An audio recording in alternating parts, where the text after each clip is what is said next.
Welcome to a new video. I've been playing Metal Gear Solid Delta at the same time as Metal Gear Solid 3 on the PS Vita, part of the HD collection. And I've had this crazy realization while playing both at the same time. So what I've been doing is playing one a little bit and playing the other a little bit and going back and forth so that I'm in the same situation, same levels, getting used to both controls because they're different since I'm using the new controls on Delta and I'm using the classic controls on Metal Gear Solid 3 for the Vita. So with that being said, why is it that I find that Metal Gear Solid Delta is not a Hideo Kojima game? If you're new to this channel, definitely consider subscribing. I like to talk about games, old games, nostalgic games, and games that come back to life, which is why I'm talking about Metal Gear Solid Delta, which is a remake of Metal Gear Solid 3. Kind of a remake. I mean, it's like a good mix between remake and a remaster, because you're getting updated graphics that a remaster would definitely offer you, but with remake qualities such as enhanced controls, such as new camera angles, and a few different features that are unique to this set of games. So with that being said, let's actually start from why I'm saying what I'm saying and what a Hideo Kojima Metal Gear means to me. And then we'll move on to why I think that Metal Gear Solid Delta is not a Hideo Kojima game. And it's great, but it's not. See, there are certain qualities that make a Hideo Kojima game to me, and this is kind of my own thought process in this.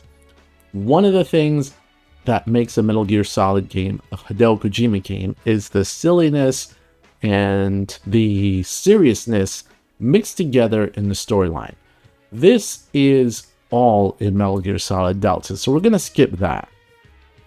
The other thing that makes a Metal Gear Solid game a Metal Gear Solid game that Hideo Kojima did is the fact that these games are known to be works of perfection, works of being tweaked here and there when it comes to the controls and when it comes to all of those things being said. So what that means is, like, when Metal Gear came out, the original Metal Gear 2 Solid Snake, the thought process back then was, what do you do with this limited hardware? Because it originally came out for the MSX computer in Japan and then eventually ported to the Nintendo.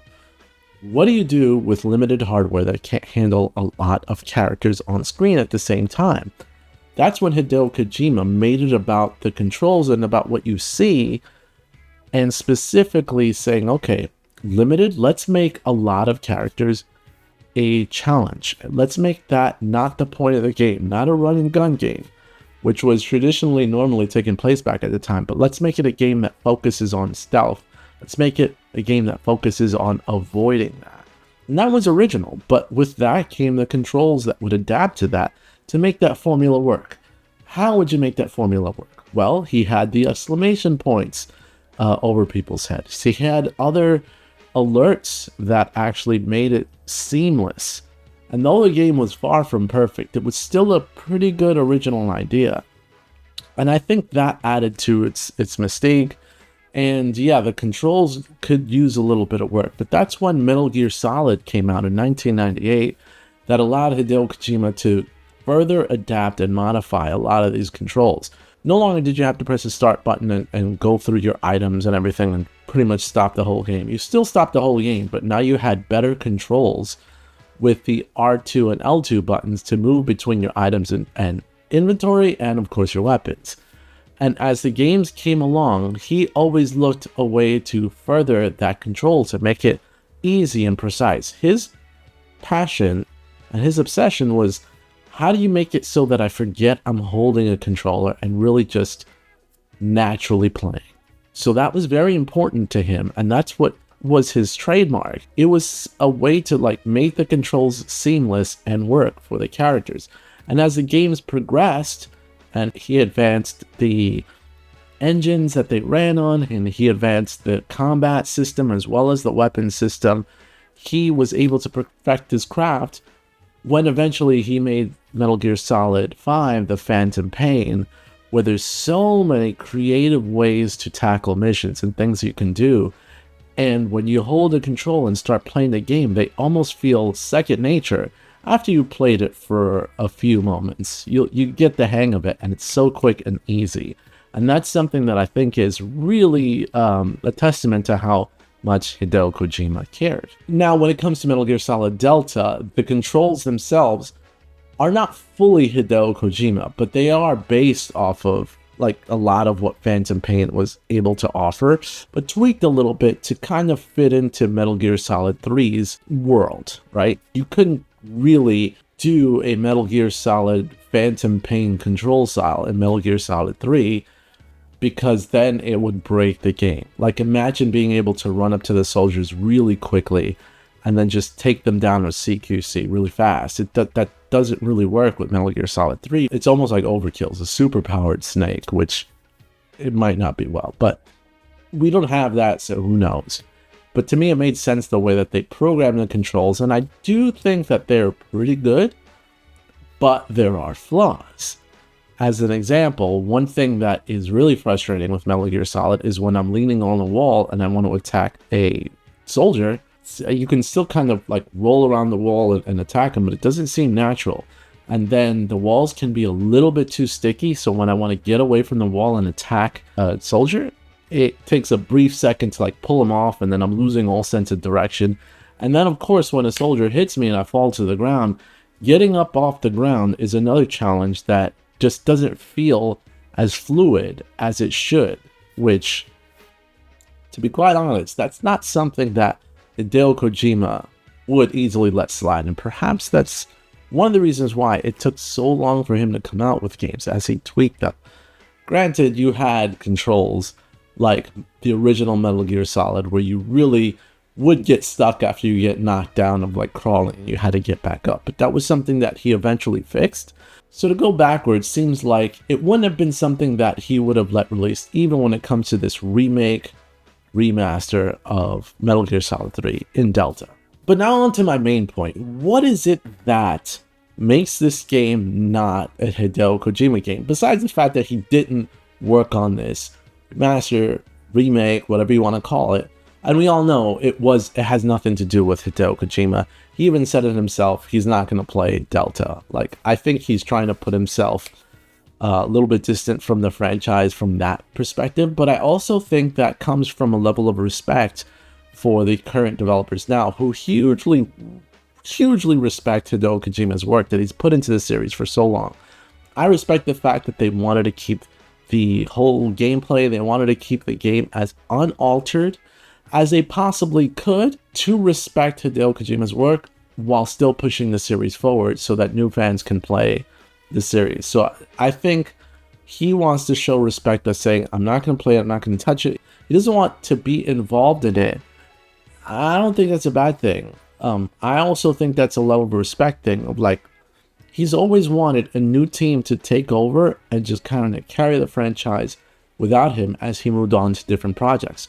He's finally in the point of his life where he's moved on from Metal Gear, and to have a team not only respect his work but also push the series forward, honestly, I believe that's something that Hideo Kojima has wanted for a long time, and hopefully he's proud of the work that they did. But again, he's also the type that when he looks at what they've done, he tends to kind of be like, I need to take control. I get the impression that he's a little bit of a control heavy person, and he wants to make sure that everything is the way that he originally envisioned. So Metal Gear Solid 3, which is a work of art, what is one of the most important things that he's actually put into all the games that he's worked on, including Metal Gear Solid 3, that Delta kind of missed the mark in? Here it is. Metal Gear Solid. And I'm going to skip the MSX games, although the MSX games looked incredible. I'm going to start from Metal Gear Solid and go from there. So Metal Gear Solid was a system seller. The graphics were amazing for the PlayStation, the original PlayStation, back when this was released in 1998. Although the characters looked polygonal, they didn't really have moving mouths, the cinematics, the way the camera moves, and the immersion that the game had made it feel like it was revolutionary. Not only graphics, but storyline. Metal Gear Solid 2 was a PlayStation 2 system seller.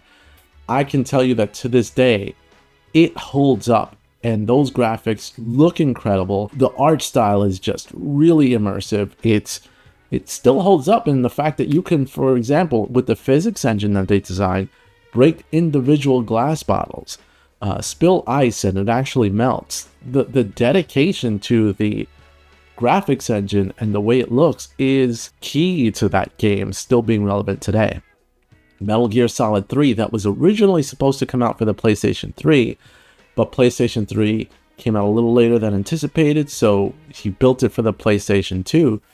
That game, another incredibly graphically intensive and beautiful game that, again, holds up to this day, from storyline to the graphics, the jungle setting. They designed a new engine to work there. Everything that he really fine-tuned the graphics. And if you play it on any of the HD collections or the recently released Volume 1 for the Metal Gear series from Konami, you can look at it, and although it had its frame rate issues, which Kojima had nothing to do with, it still looks pretty impressive. Metal Gear Solid 4, a PlayStation 3 system seller. Those graphics on Metal Gear Solid 4, unfortunately, we have never gotten those graphics out of the PlayStation 3 and moved forward to modern day, but Metal Gear Solid 4 still looks incredible. Incredible. You almost think it's a modern game, even though that game came out in 2008. Another system seller. The game was huge, 50 gigabytes large, I believe, a dual-layer Blu-ray disc, and which is why you couldn't put it on any other console at the time, because Xbox 360 still ran on DVDs, and it would be a bit silly to sell them in a bunch of DVDs. Amazing. So, do you see the pattern?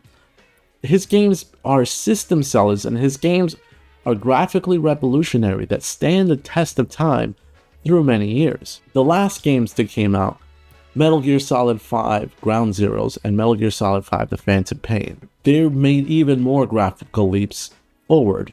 Not only that, but with the Fox engine that he designed, he was able to get it on multiple platforms, on multiple systems at the same time, and look incredible. Xbox 360, Xbox One, PlayStation 4, PlayStation 3, they all got those games. And even though there are frame rate issues and graphical issues with the older generation systems, he still was able to do it. And even on those older systems, they look incredible. To this day, that game holds up and has been compared to Metal Gear Solid Delta when it comes to the animations and graphics themselves. Each one has its pros and cons, and that game is 10 years old. 10 years old when they're comparing the new game, Delta, to a game that's 10 years old, and you're telling me you're still having trouble trying to determine which one looks better? And the other thing to pay attention to that's very important as well, when Metal Gear Solid 5, Phantom Pain, and Ground Zeroes were launched on the Fox engine, there were no frame rate issues. There were no issues where graphically it was glitching on you or was kind of dipping up and down. It ran, at least on the newer systems and on PC, at a smooth 60 frames per second. They made sure that when it was released, though it seemed unfinished, graphically it was a powerful game, and they were not afraid to flaunt it. That, to me, is a Hideo Kojima stamp of approval.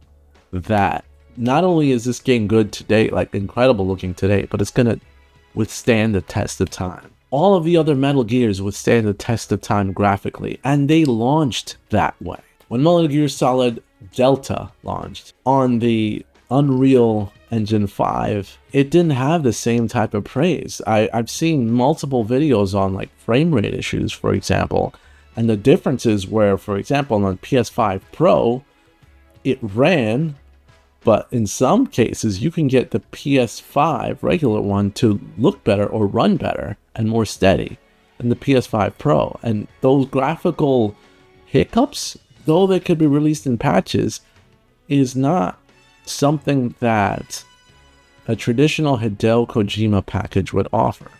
Now, graphically, although the game looks amazing for the most part when you could get it to run smoothly, I can't see them taking any leaps forward when it comes to graphics.